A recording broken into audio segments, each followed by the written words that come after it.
Okay, great. Okay, so we're going to get started, everybody, right now at 11 o'clock.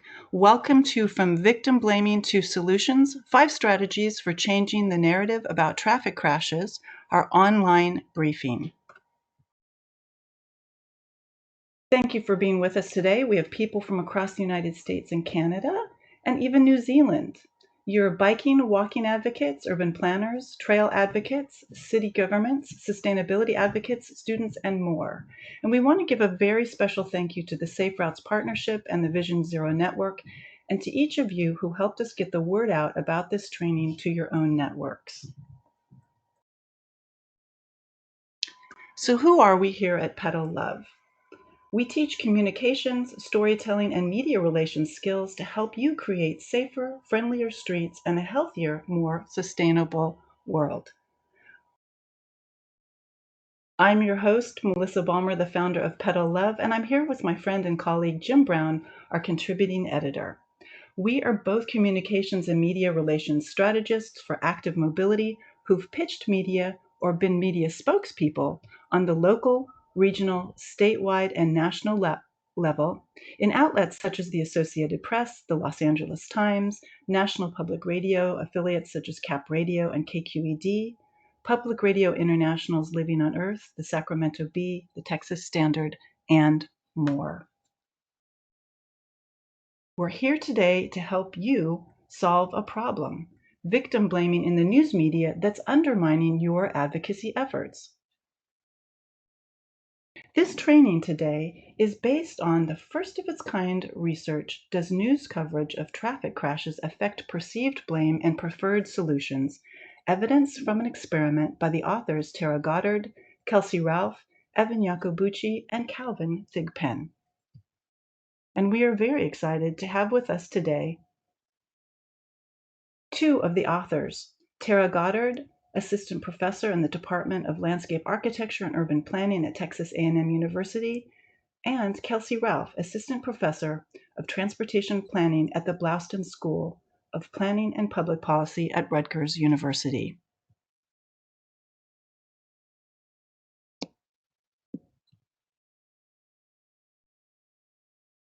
So let me give you a very brief overview of how we're going to roll out the training today. In just a few minutes, Tara and Kelcie are going to give you a 10-minute highlight of their actual research. And then Jim and I will share 5 strategies for how you can use this research to change the narrative in the local news. And then we'll have 15 minutes for your actual questions. So let's go over how you can ask those questions, because it's a little bit different in any meeting than it is in other online platforms. Ask your questions as they occur to you, and you do that by clicking on the little text box in the top of the Any Meeting toolbar. It's about 5 icons from the left, and once that opens, you can type in your questions and submit them, and we'll answer them at the end in the order that we receive them. We also want to let you know that we will be sharing later today a valuable 3-page best practices handout, and later this week we'll send you both the link to this recording and to our online toolkit with all of this information in it as well. Our goals for today are to give you tools for educating the news media and your community about the research findings, and to help you create stronger public information and media relations skills.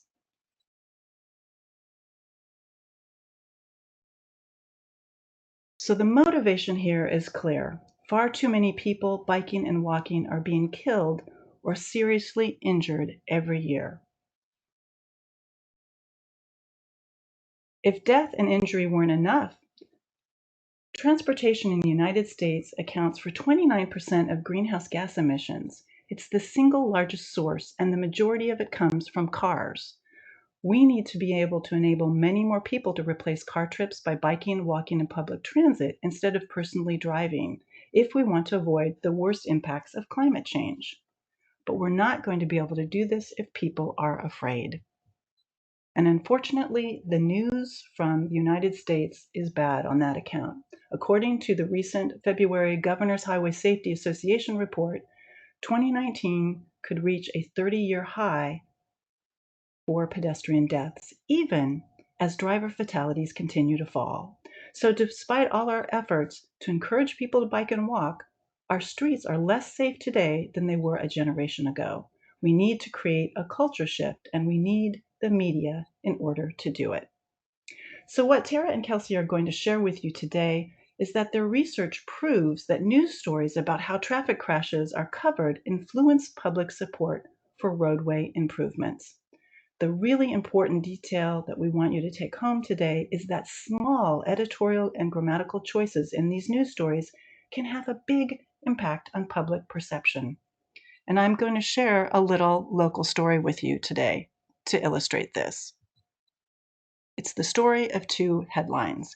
This is the Seattle Times, the regional paper where I live, and this is a headline from October of last year, which is cringeworthy. It's jarring. Now compare it to one from just last month in the same exact paper, only a few months apart. But the writing about the tragic death of a police officer has the language and the humanity we all want traffic crashes concerning those biking and walking to have. But here's the thing, the media isn't our enemy. There are a perfect storm of reasons why they don't do a better job of reporting on traffic crashes for those biking and walking. Everything from how stories get assigned, how they're trained, the style guides they follow, and how law enforcement delivers the information to them. All of this has been made much worse by the shrinking of media outlets. The Pew Charitable Trust estimates that from 2008 to 2018, there was a 47% decrease in newsroom employees. But this offers a great opportunity. You can now really influence how the news media covers traffic crashes locally and regionally. So we know that those of you on this call today are not all focused on communications and media relations, and even if you are, it's likely that it's one of the many hats you wear. What we're offering you today are strategies to inspire rather than overwhelm. These strategies we're going to share with you today work whether you're reaching out to the news or to local influencers such as the police, local government officials, and of course your own supporters and network.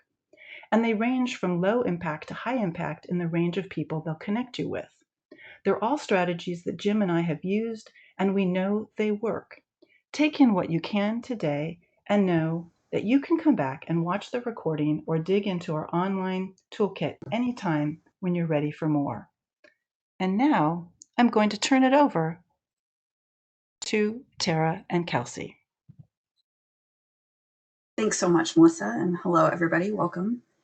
So before we get into the work that we did, we just want to acknowledge some of the really important foundational work that was done in this area. This is not an exhaustive list, but it's a nice example of a lot of the work that was done around changing the narrative and very much specifically focused on this idea of using the word crash and not accident. So as early as 2001, the British Medical Journal wrote an editorial saying they were not allowing the use of the word accident because most of these serious injuries and deaths are preventable, and they felt that accident conveyed this inevitable feeling. And then New York City passed a policy in 2014 where they specifically say we can no longer regard traffic crashes as mere accidents. Drop the A-Word blog, which probably all of you are familiar with, in 2015 kicked off and has done a lot of work drawing attention to this and continues to do so on social media. Harvard Public Health Conference in 2016, where NHTSA, so the top levels of US transportation policy in our society language can be everything. And then there's been some state policies and the Associated Press guidance, which came out in 2016, instructing reporters and editors to not use accident, and then the Vision Zero Pledge of 2018. And I want to tell a fun little story about how sometimes research is translated into action in unusual ways. So this summer, Carlton Reid, who's a UK journalist, was covering our work at a conference, and he tweeted his article about crash, not accident. And then he immediately followed it up with kind of a wry tweet saying it's ironic, Grammarly suggested switching out crash and accident, which was the opposite, of course, of the guidance and finding of the earlier work and our own research. And people, as they will do on social media, started tagging Grammarly And in a very short amount of time, Grammarly responded with this tweet where they say, "We appreciate you alerting it to us. We apologize, and we've now released a fix to ensure the suggestion." This is important because Grammarly has 7 million daily users. And so, we think it's a fun anecdote to explain why we think this is important. And then, so to dive into the research that we did, I'm going to hand it over to Kelcie. Cool. Thanks, Tara. All right, so today we are going to summarize the results of two different research studies. And in the first study, we wanted to know what news coverage looks like today. What patterns could we see? So to find out, we reviewed 200 local news articles from across the United States. And we were interested in victim blaming, so we really focused on crashes involving people walking and biking. In the second study, we wanted to know whether the patterns we found in the first had any effect on readers. In other words, does news coverage affect how we think about crashes and how we go about solving them? To answer that question, we conducted an experiment where 3 groups of people read a description of a crash and then answered questions about what happened, who was to blame, and what should be done. The catch was that some people read typical coverage while others read modified or improved versions. So with that foundation in mind, I want to jump right into what we found. In reviewing local news coverage, we identified 2 major issues. First, sentence level grammatical choices tend to shift blame towards the victim, that is, towards people who were hit by a car while walking or biking. The second major problem relates to the overall framing of the articles, and we found that coverage tended to treat crashes as isolated incidents. Before discussing these issues in detail, I do want to acknowledge that there are many other issues in crash reporting. Should we refer to the victim as a pedestrian or a person walking? Should we describe the event as a crash or an accident, as Tara mentioned earlier? What are the effects of counterfactual statements? Why do so many articles note that the driver remained at the scene, and what happens when we say that over and over? And finally, and perhaps most importantly, whose crashes get covered? All of those issues are important. And we are going to focus, though, today on just the sentence level issues and the overall framing issues. So let's take a closer look at sentence level grammatical choices. We found that at the sentence level, coverage tends to focus on the victim, tends to omit an agent or actor, and grants agency to vehicles. Each of these patterns shift blame away from the driver and towards the pedestrian. So let's look at each of those patterns in turn. When I say that the focus was on the pedestrian, I mean that at the sentence level, the pedestrian was the star of the show. This is the difference between saying a pedestrian was hit by a car and a car hit a pedestrian. Now, it's totally natural to want to focus on the victim, especially if they died or were seriously injured. However, we know from media studies and linguistics that the focus of the sentence tends to receive more blame. And that's really troubling because 3/4 of the coverage we reviewed focused on the pedestrian. Next, let's talk about agency. Many descriptions of crashes omitted an agent altogether, writing a pedestrian was hit. By what? By whom? That isn't clear at all. Using non-agentive language like this obscures the role of the driver, which makes it more difficult to hold them accountable for, say, speeding or driving recklessly. 1 in 3 sentences that described a crash lacked an agent entirely. Finally, in cases where there is an agent, journalists tended to use what is called object-based language. Instead of referring to the driver, they refer to the car. Like we saw before with non-agentive sentences, this object-based language obscures the role of the driver. This is a problem because journalists refer to a car as the main actor 4 times more often than they refer to a driver. So, what should we do about this? 3 simple suggestions. Instead of focusing on the pedestrian, focus on the driver and write, a driver hit a pedestrian. Next, be sure to include an agent. And when you include an agent, make sure that it's the driver and not the car. Instead of writing a car jumped the curb, write a driver jumped the curb. Now, some people cringe at the phrase a driver hit a pedestrian. Sometimes it feels a little uncomfortable. But notice in other cases, we don't say a hammer hit a person. So we should use the same approach to talking about crashes. If it is absolutely necessary, you can clarify that a driver hit a pedestrian with a car. Now, you might wonder, do these changes have an effect?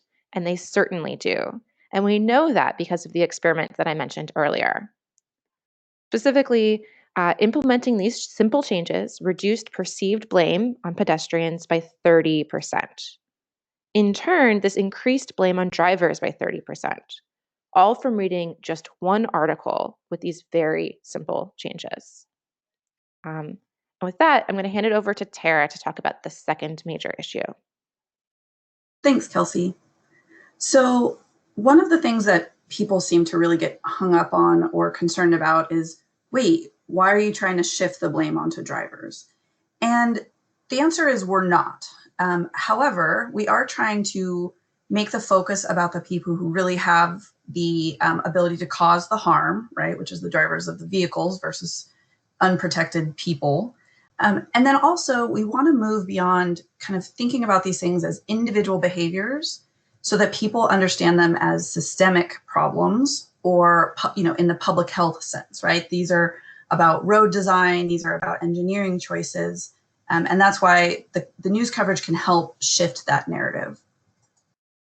So the second problem that Kelcie mentioned earlier is that the news coverage consistently through all those articles we've looked at they treated the crash as isolated. So it makes it sound like it's just a one-off thing that happened, of course, getting back to that idea of the incident. So there was two ways to discuss a story broadly. And the terms from media and communications are episodic framing and thematic framing. And episodic is what we typically saw in all the articles we've looked at, where you just see these things as one-offs. Thematic framing provides some context and looks at connections or trends between these events. So in only 16% of the news stories that we looked at, and remembering that was 200 articles from around the country, only less than 1/5 used any kind of context or trends or tied it to larger public health issues. And what happened in our experiment when readers had encountered the thematic framing, rather than saying the driver or the pedestrian is at fault, they were more likely to also select, quote unquote, other factors. And when we asked them about their support for different solutions to improving road safety, if they encountered the thematic framing and they got that larger context, it reduced their support for individual level solutions. So they didn't say, oh, we just need to educate pedestrians to cross better. And it increased the support for system level solutions and them saying, yes, I would support more pedestrian infrastructure like sidewalks and lighting and lower speeds. And so this is just, I'm going to close with the recommendations just briefly that we left journalists with. So we just said, as Kelcie said, a driver hit a pedestrian. So we want to shift just the framing and the agency. And then including those thematic elements, like maybe local and national crash statistics, a description of what the infrastructure there is that's easy to check with Street View if you can't go on scene, quote from a witness other than just the driver where you get the survivor bias, quote from family. And what we saw in 0% of the articles, but we think is really important, is talking to a planner or a transportation engineer or a road safety advocate. So those are the messages that we wanted to leave journalists with. And now I'm going to hand it back to Melissa and Jim to talk about the role that advocates can play.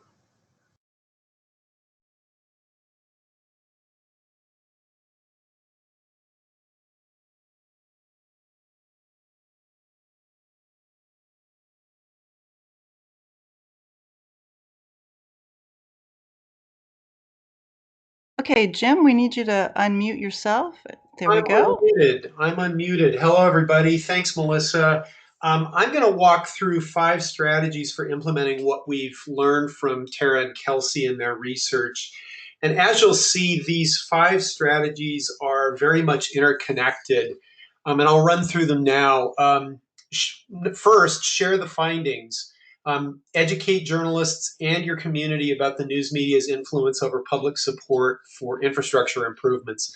2, monitor and respond. Follow local news coverage of pedestrian and bicycle crashes and respond immediately to incomplete coverage. 3, make news. Control the narrative about traffic crashes and roadway safety by attracting the news media's attention to your talking points. 4, be the expert. This is super important. You're in a position to provide the context missing from incomplete news coverage by making yourself an authoritative resource about crashes in your community. And finally, keep the conversation going. Make needed safety improvements a routine part of what you talk about publicly. So let's start with the first of these, and that is share the findings. This is the most important strategy to me, and it's also the simplest one to implement. You want to make sure that your news contacts and your network of supporters know about the findings. And this is as simple as emailing the findings to your news media contacts, including individual journalists who cover transportation and traffic crashes, as well as their news editors and news directors, because they're the ones who may be assigning stories and maybe the keepers of standards. Email the findings to your board and staff if you work for a nonprofit, or share it with your colleagues in a public agency. Share it with your community partners and your allies, and these can include other mobility, safety, neighborhood sustainability and equity advocates, elected officials, including their key staff, public agency staff, including spokespeople, business allies such as bike shops and bike-friendly businesses. They're going to be very interested to know this. Law enforcement spokespeople and transportation planning consultants you might work with. All of these people should know about this research and these findings. They all care about the subject that you're working on, and they are a great conduit for helping to get this information out. It's important to remember that traffic crashes are reported through the local media, and in most cases, you're the most direct contact with those media sources. National media is not covering traffic crashes for the most part, and the League of American Bicyclists and America Walks are not talking to your local media about this. So it's really an opportunity for you to create that relationship. Also, don't forget about your members, supporters, and volunteers. You can reach them through your blog, your website, social media channels, your email newsletter, however you communicate with them. And all of these communications are a place to mention your organization's strategic goals related to safe streets. Now, after you've shared the findings,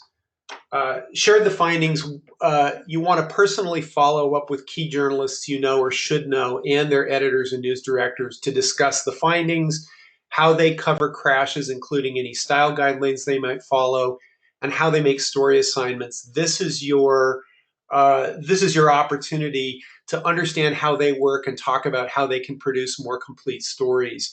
And I'm thinking about Tara's example with Carlton Reed. I've done this informally with journalists I know, and I can assure you that they don't know about these findings, and they are very interested to hear about them. So don't miss that opportunity. And if you don't currently have news media contacts, identifying the local journalists who cover your issues and sharing the findings with them is a great way to establish that relationship. So don't be shy there. Again, we've created a PDF handout for you to share with your news media contacts, and we'll be emailing that to you after the webinar. It's also important to think about the tone of these conversations, especially with news media contacts. You want to keep it cordial, factual, concise, and professional. This is not the time for complaining, blaming, or bashing, even though you really might want to do so. You're demonstrating that you're a valuable resource, and your email about the findings is an invitation for more conversation. So don't miss that opportunity. Next strategy I want to talk about is monitoring and responding. And this is really about following the local news media coverage of pedestrian and bicycle crashes and responding immediately to any incomplete story. First, respond directly to the news media. Uh, you want to use online commenting to point out where the story falls short. Now, we've all seen online comments on news sites, and that's a bit of a snake pit. But remember that other readers are seeing your comments, so you're establishing yourself as an informed voice. You should also email the journalist who wrote the story and their news editor and news director directly to share your concerns. Now, I said earlier you want to share the findings with them. Do that immediately. As soon as this webinar is over, start sending out those emails. And then in the meantime, be prepared to watch your local news outlets and and respond immediately when these stories show up. To reach those journalists who write these stories, you can mostly find that on Google. I would suggest emailing them rather than calling, because this way you get to say everything that you want to say. Again, you want to keep your comments specific and factual and keep the tone constructive and professional. You're not doing this to blow off steam. You're identifying a problem and providing solutions. Journalists get lots of abuse, and they quickly learn how to ignore those who deliver it. So you want to keep that door open. Since Kelcie and Tara's research was published last fall, I've contacted journalists and editors 5 or 6 times about news stories that were incomplete, as well as one that was actually just about a perfect model of their best practices. And I've gotten 2 responses back, and they've both been positive. So this is worth doing. And here is one of those exchanges. Last December, the local NBC TV affiliate in Sacramento reported on a pre-dawn crash that killed a pedestrian. The studio news anchors and the reporter on the scene delivered these facts in this order. A deadly crash occurred on Florin Road, which is a major boulevard in the south part of the city. Morning commute traffic is snarled. The SUV suffered heavy front-end damage, and a pedestrian was killed. And the story did not mention that the driver actually hit the pedestrian. These are all the common traits that Tara and Kelcie talked about. Focus on the pedestrian, non-agentive language, and note context about the street, which happens to be one of the top 5 high-priority, high-injury corridors identified in the city's Vision Zero plan. I emailed the news director to point this out. Quote, the language you use to cover these stories has the power to mislead drivers about their actual potential for killing pedestrians while telling pedestrians that they aren't as important as drivers and that death is one of the risks they assume by leaving home on foot. We need the news media to be as complete and accurate as possible about unsafe streets and the actual causes of traffic deaths like this. And the news director responded. Hi, Jim. I really appreciate the time you took to email us. As you've made the point below, words are important. It's important for us to choose the words that are precise, specific and precise. Passive voice can leave out critical details in a sentence like the driver. I'm sure you are all too familiar with the dangers of crashes involving pedestrians from your work on Vision Zero. Your note serves as a good reminder to our team to be precise and complete in our reporting. Now, basically, all he's doing is parroting back what I wrote to him, and I honestly don't believe that my one letter has changed the way that KCRA News reports on traffic crashes involving pedestrians. But I did give the news director the findings, and he seemed to understand my perspective, so I feel like I planted a seed there. My letter and his reply will be in the toolkit that we'll be providing after the webinar in case that example is useful to you. And finally here, the third bullet point, you're ready to engage the community. So you've responded directly to journalists. I'm going to back up. The second step here is to call the law enforcement agency that's investigating the crash to confirm such details as the exact location, the direction of travel, and anything else that they can tell you, as well as the status of the investigation, including when it'll be completed.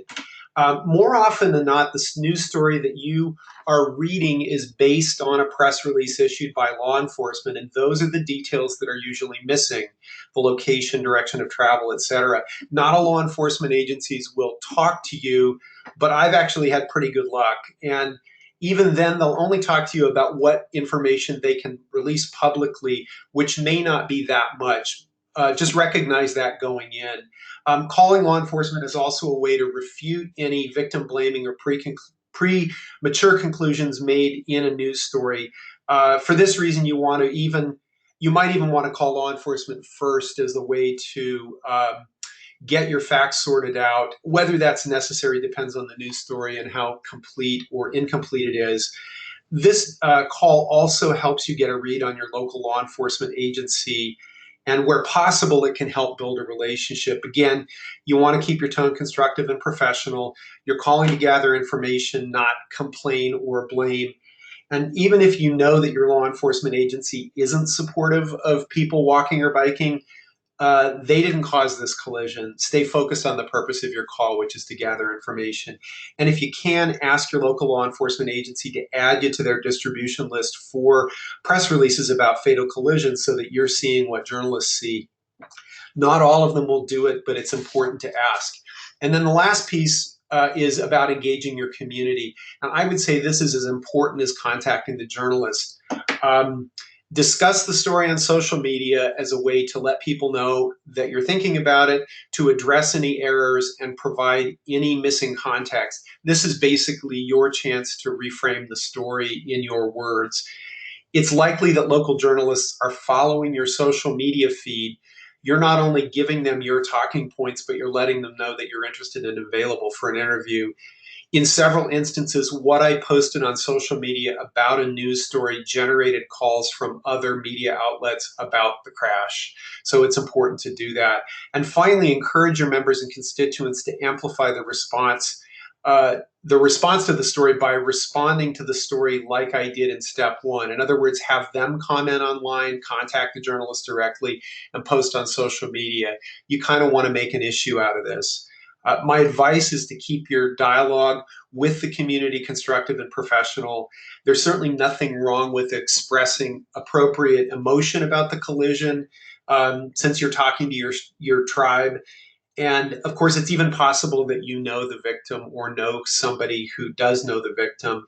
But remember that you're setting the tone for your community. So be strategic in what you say and how you say it.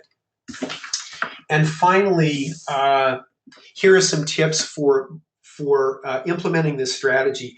I use Google Alerts to keep up with the news in my area. In Sacramento County, we have 7 to 12 fatal bike crashes every year and 25 or more fatal pedestrian crashes, and it's surprisingly easy to miss a story. I use Google Maps Street View to familiarize myself with a crash location, including direction of travel and speed limits and that sort of thing. This is very useful in neighborhoods where I'm not familiar with the conditions. I also will sometimes take screenshots of the street view to include with social media posts. And this helps the other people see for themselves the road conditions at the site of the crash. And that can help refute misconceptions, or it can help complete the picture for people. Finally, don't miss out on the chance to praise complete coverage about a traffic crash publicly as well as directly with the journalist. I did this recently, and I got a very appreciative reply from the reporter. By doing this, you're building a positive relationship, and you're also holding up a role model. And finally, if you live in a quieter area with fewer collisions, you can certainly comment publicly on news stories from outlets from outside your region. As the way to keep this topic going. Your constituents may be seeing those stories too, so this is a conversation that is perfectly appropriate. So now I'm going to turn this back over to Melissa. Okay, everybody, I'm back to talk about making the news. And it's one of the biggest ways you can control the narrative about traffic crashes and any aspect of your advocacy. It's to decide to actually make news yourself. So most of us don't have the privilege of living in New York and being in the #1 media market in the country or the United States, the way Transportation Alternatives was for their Crash Not Accident outreach campaign, which got remarkable press. But I can tell you, as someone who's done media outreach all across the United States, you can get excellent media coverage from just about anywhere, and savvy social media outreach is going to help you make that happen. So let's look at 5 ways that you can actually do this yourself. The first thing you can do is you can blog about these findings, and you can talk about needed safety help that you have locally, that you need to uh, that you want to put them the into framework for everybody.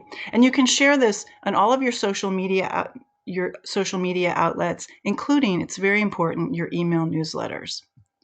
The second thing you can do is you can lead an informational walk or ride and invite the media to it. So this could be a one-on-one ride that you can do, a ride or walk with a journalist, where you take a look at a specific street or intersection that either has a lot of safety challenges or has had a lot of safety improvements to help them see what's going on. Or this can be a ride or a walk that you already had organized and that you now want to put out on social media, and that you can invite the media to come along with you.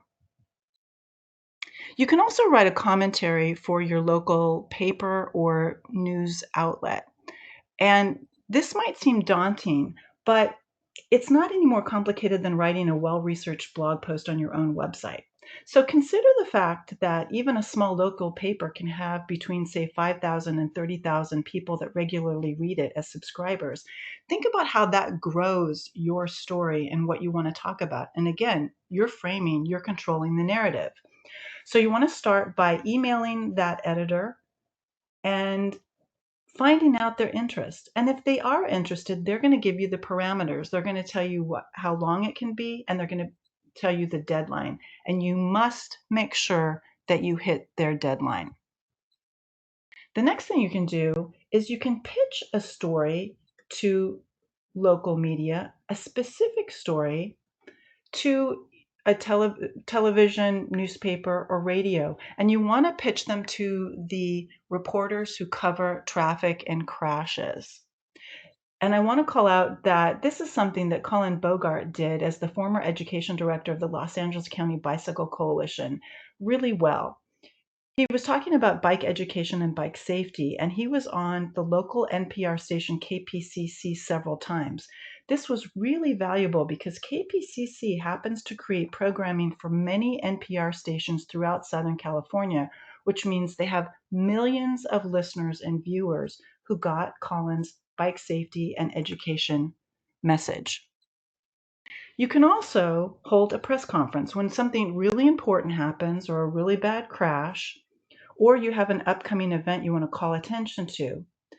And it can look like this, but I recommend instead you host what I call a series of press briefings.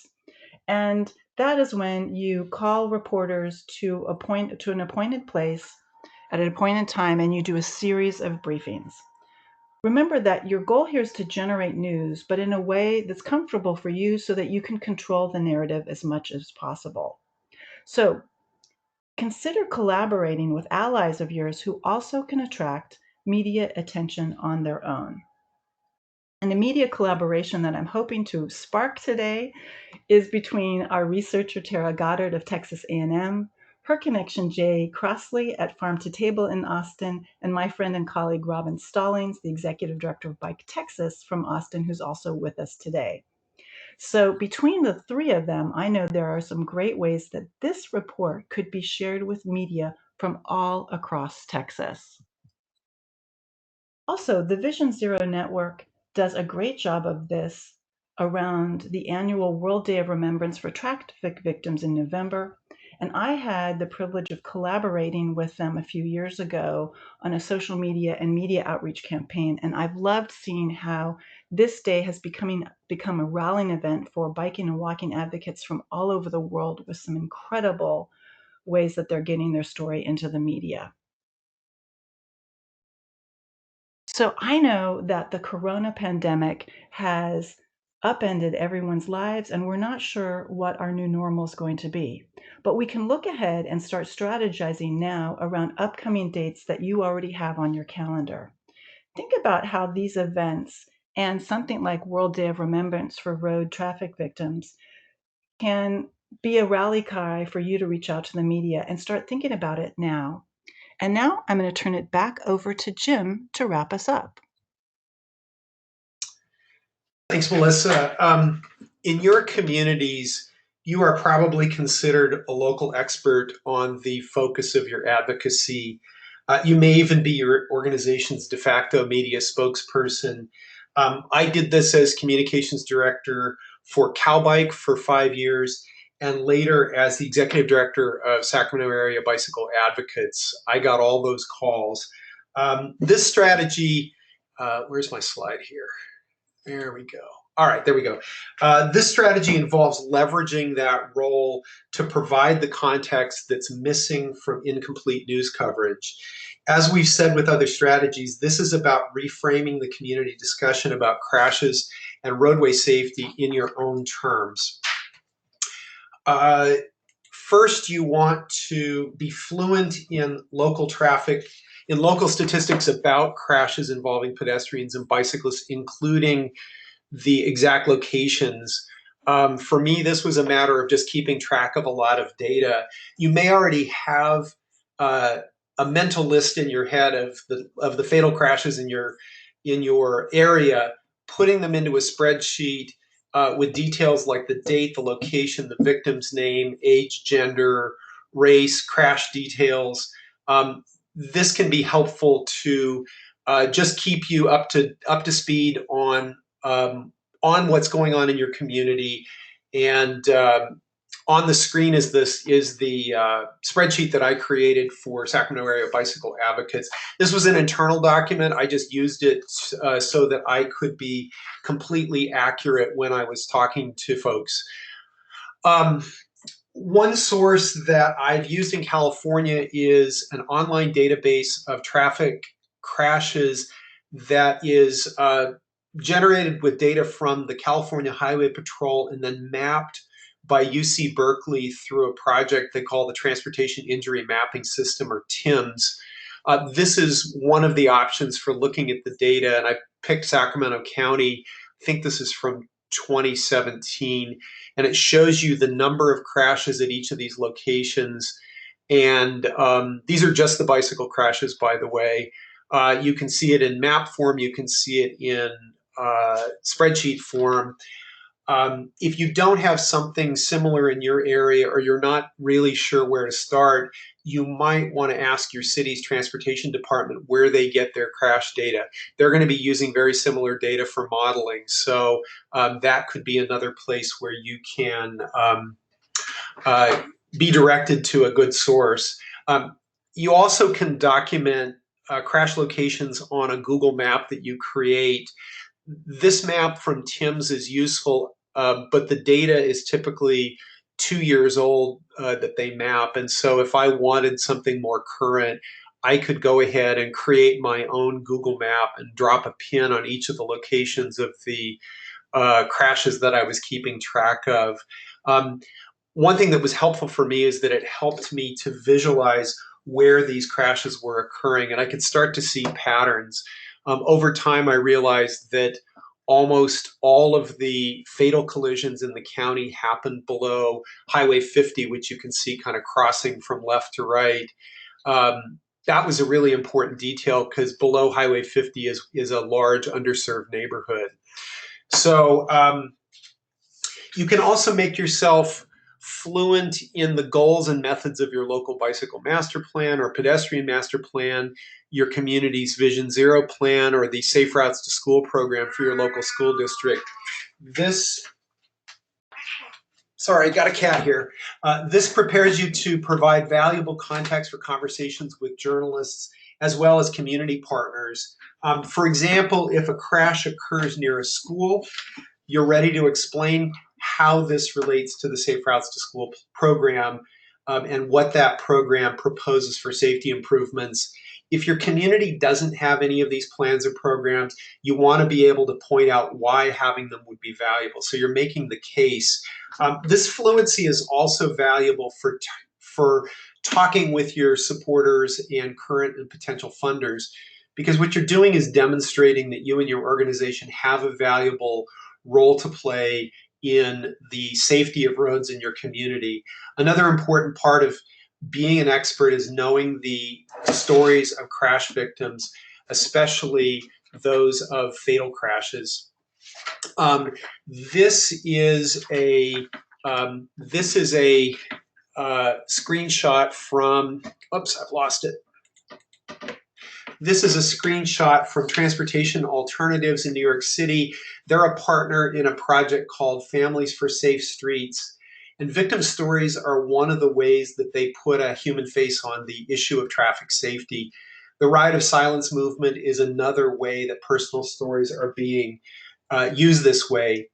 You can find most of this information in news stories. That's how I was able to compile names and age data and that sort of thing. That's often the most efficient way of doing it.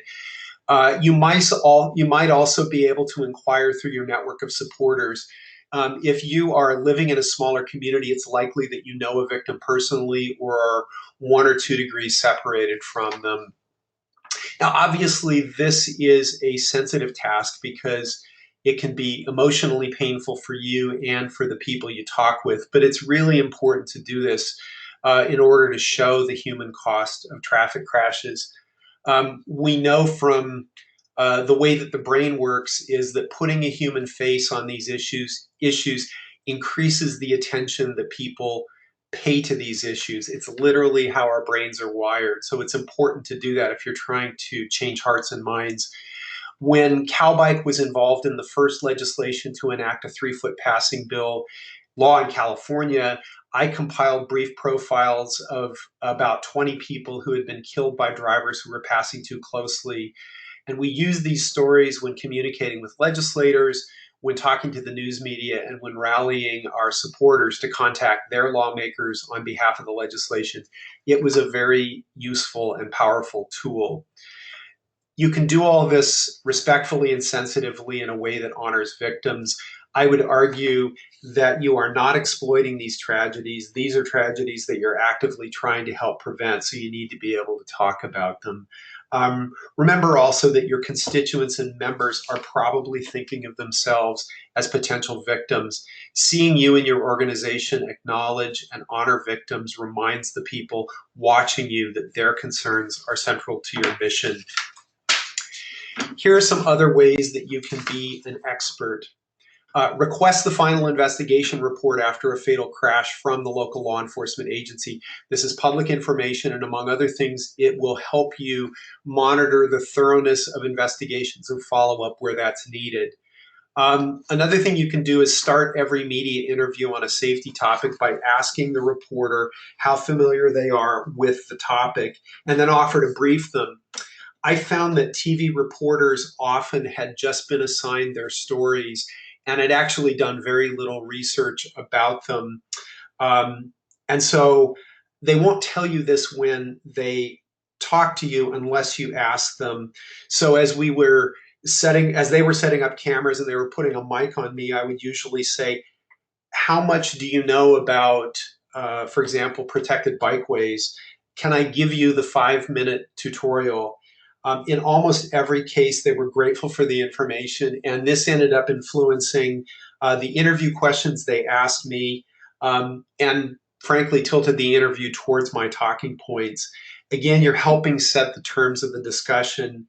This also paid off for me because reporters knew I had useful information to share, so they kept calling. So it was definitely a win-win. Finally, enlist a volunteer who can help digest and translate complicated data. Similarly, train a cadre of volunteers to help gather stories at community events. People are usually very willing to tell you about crashes they survived as well as near misses.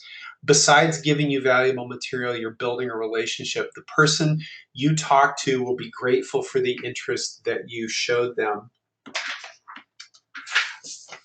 So with that, I want to move to the last strategy, which is about keeping the conversation going.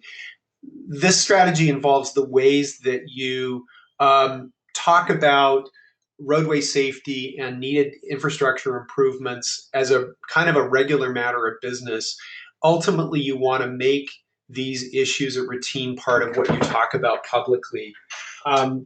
First of all, as soon as you hear about a fatal crash, contact local officials to share concerns and insights and request a meeting. We talked earlier about contacting a journalist directly. Well, when these crashes occur, you also want to talk to your local officials. This is the teachable moment. I'll just very briefly show you this document that I created for Sacramento area bicycle advocates. I kept this as a boilerplate document on my computer, and as soon as I saw a news story about a fatal crash, I would go ahead and update it with the information about the crash, and I would send it off to the local city council member or county supervisor requesting a meeting. And this was the way that I got some FaceTime with them. We're going to include a copy of this so you can see this more closely. Usually I was able to get a 15-minute meeting, and I use the meetings as a way to engage the local officials as well as educate them about our organization's perspective on the issue. This was the opportunity to demonstrate that expertise I was just talking about. And the fact that we were in the meeting was itself a gentle reminder to them that I held them accountable for the condition of our streets. Obviously, you want to keep the dialogue civil and professional. Don't expect immediate results from these meetings. Typically, I didn't get commitments that something would change. But again, it's a teachable moment and you want to seize it. But with that being said, most elected officials are concerned about bad press. And so they're usually willing to meet with you. I'll tell you about one experience. About 3 years ago, a driver hit and killed a bike commuter in Elk Grove, which is a suburban community south of Sacramento. I sent a version of this document along with my request for a meeting to the city manager. When we finally sat down 3 weeks later, I found myself in a meeting not only with the city manager, but with a city council member, the vice mayor, the police chief, a senior traffic engineer, and a transportation planner. I think they expected me to show up with an army because they showed me plans for a roadway improvement they were already planning to implement. So don't underestimate your influence. And if you're not sure what your local elected officials understand or need to know, you can ask allies or talk to another advocate or somebody in the city department, in the city's transportation department. And if you don't, and don't avoid those elected officials who you know are not supportive of your issues. You want to keep that door open. And then finally, if you're not sure what your local, you can also keep this conversation going by making presentations about infrastructure and roadway safety to allied groups such as neighborhood groups, bike clubs, that sort of thing. This is another opportunity to demonstrate your expertise and to reframe the discussion in your terms. Don't worry about being exhaustive here. Start with the groups that you already know. This is part of a long-term effort to change the narrative about crashes in your community. So pick a friendly audience to start with. Finally, if your community doesn't have a bicycle master plan or a pedestrian master plan, a Vision Zero program or a Safe Routes program, urge them to adopt it. And also make sure that this is a strategic goal for your organization. Make it part of your strategic plan. If you're looking for a place to start, contact America Walks, League of American Bicyclists, Safe Routes Partnership, or the Vision Zero Network. They all have great resources to share with you. And with that, I'm going to turn it back over to Melissa to close. Okay, you guys, thank you very much. We're getting some great questions and great thoughts. A couple of these are going to be specifically for Jim to answer, and others, let me take a look here. some of them I can answer very quickly because we don't have so much time for questions as we thought we were going to have. So the findings, we just want to make sure that we reiterate with everybody when we talk about the findings, we're talking about the findings of the research from Tara and Kelcie and their team, and that we are going to be sending you links to that research if you hadn't already received it in the email newsletters that we sent out. And we are going to be sending you a 3-page summary of best practices. So you will have all of this research at your fingertips and you can dig into it. And remember that we're also going to be sending you a link to this recording and link to the actual toolkit that we have with all of this information, because we shared a lot of information with you guys today. And we know that that can be overwhelming. One of the things that I want to touch on that was a question from Leah Sham at the Vision Zero Network is she asked, given the quickly shifting media landscape, newspapers closing, long-term journalists changing jobs, how do you best work in this environment knowing it's harder to have a real ongoing relationship because of a lot of transitions and gaps? So the tool that those of you that are really going to do a lot of communications and media outreach for this is Twitter. Twitter is where the journalists are, and they update their job changes on Twitter faster, in my experience, than they even do on LinkedIn. Twitter is also the place that especially the younger journalists, that they want to be tagged or notified of stories that you want to pitch to them. So I highly recommend, if you are not already on Twitter, especially if you want to be known as a thought leader for this type of information or any kind of advocacy, you get on Twitter and start to create your own following, and also start following the journalists that are in your region and people that you want to influence. So Jim, I've got a couple of questions here that are specific, and can you see them, Jim? Do you want to read them out yourself? Yeah, I see one from Kenneth Graham. You were asking about my experience when getting municipalities and DOTs to conduct independent road safety audits to make changes to street designs. Typically, when I would meet with local transportation officials about specific crashes, they were able to tell me what they had either just recently completed or what they planned to do. Another thing that we would sometimes do is we would lead an audit ourselves. This is a tool that's used in the safe routes world, and that's a great way to get public officials out on the street with you. Everybody has a conversation. It's a little bit like a mobile focus group, but it's a great way to get everybody out there seeing exactly what's going on. And so those are a couple of ways to do this. Also, of course, when you're meeting with a city council member or a county supervisor, you're planting a seed with them about what you think the transportation department needs to do in the way of safety audits and studies. So those are some opportunities to do that. And then I'm looking for the second question. Melissa, did you see that right away? That might have been it. Looks like that was the only question directed to me. So with that, Melissa, I'm going to turn it back to you to close. Calling Melissa.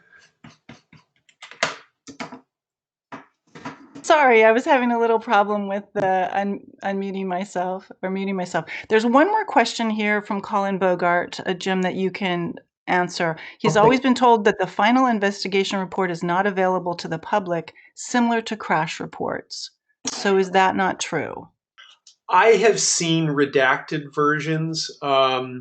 I think it's important to ask for them, and it's important to ask for them. And if you can't get one directly, but you have a relationship with the city council office, you can sometimes kind of work your back channels to see it. Again, the important thing about it is to put them on notice that you're paying attention and gather as much information as you can.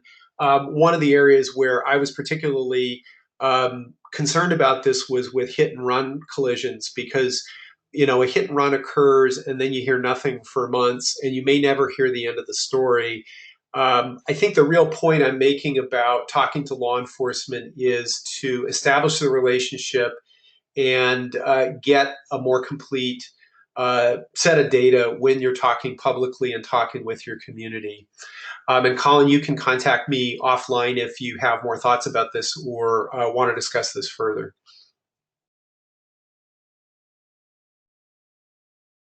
Okay, so I want to let you all know that you can stay in touch with us. If we did not answer one of your direct questions that you want, or if you come up with something afterwards, please go ahead and send us a note. You can send us an email here. And again, I will be sharing this information with you in emails today and later this week. So we want you to keep in touch, and we want you to be a part of an ongoing conversation. We have more trainings that are coming up in the future. We'll be having Twitter chats and things like that we're going to keep the conversation going, and we're going to want your feedback about what's working for you and where you need more support and more tools. So from all of us, I want to thank you for participating with us today. We're excited to see so many people from around the country and Canada and New Zealand. Thank you. Let's keep this going. This conversation is really important. And of course, the biggest thank you goes to Tara and Kelcie and the team that created this first of its kind research that made this training possible. Thank you all, and have a beautiful rest of your day.